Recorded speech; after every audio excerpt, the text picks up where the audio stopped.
लक्ष्य पथ हुए सुदृढ़ मनोबल हुए शक्त सेबे सफलता हुए नतमस्तक समृद्धिर सूर्य उए प्रगतिर पथ प्रशस्त हुए।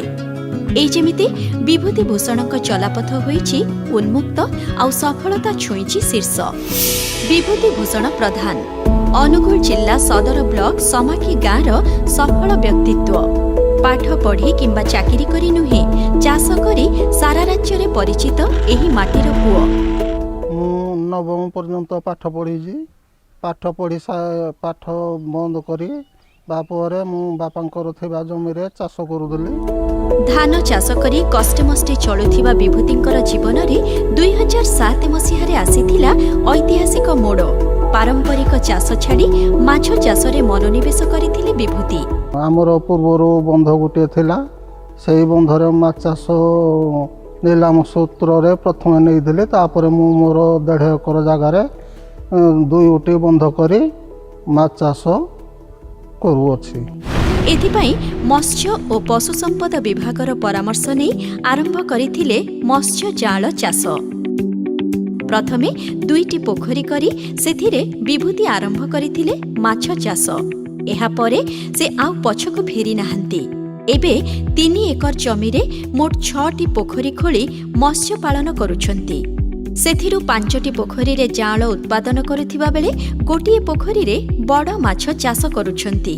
मु वर्तमान 2टी गाड़िया रे बड़ माछ चाष करूछि एवं आउ 4 गोटी गाड़िया रे सिफारू स्पोन आनी ताकू रखी वर्षिका जाल चाष करूछि। विभिन्न प्रजातिर माछ मध्यरे रहिछि रोही, भाकुर, मिरिकाली, बिलाती रोही इत्यादि। माछ चाष करबाकू सिफारू जाल क्रय करुछंती। जाल उत्पादन पाई सब्सिडी राशि रे सिफा तरफरु भ्रूण जोगाई दिया जाउछि। एहा छड़ा अन्यान्य आनुषंगिक सुविधा सुजोग एवं आधुनिक चाष प्रणाली संपर्क रे मत्स्य और पशु संपद विभाग तरफरु सहायता प्रदान करा जाउछि। मते फिशरी तरफरु गोटे जाल अधा छाड़ रे मिलछि। आम राज्य सरकार मध्य माछ चाषी को स्वतंत्र प्रोत्साहन जोगाई देउछंती। एहा द्वारा बेस उपकृत हेउछंती विभूति। पोखरीरु वर्षकरे थरे जाल उत्पादन हेउथिबा बेले एहाकू स्थानीय माछ चाषी किणी नेउछंती। सेहिपरि बड़ माछ मध्य स्थानीय व्यवसायी माने ही किणी नेउछंती। आम राज्य सरकार चाष और चाषींक उन्नति पाई करिथिबा नीतिर सदुपयोग करी बेस लाभवान हेउछंती विभूति। जाल एवं माछ बिक्री करी वर्ष को 5 लाख रु 5.5 लाख पर्यंत रोजगार करे। एही झाड़बुहा धन रे परिवार प्रतिपोषण सहित 2 जनଙ୍କୁ रोजगार प्रदान करिछंती। आगको फार्म परिसर बढ़ाई माछ चाष को व्यापक करबाकू से उद्यम जारी रखिछंती।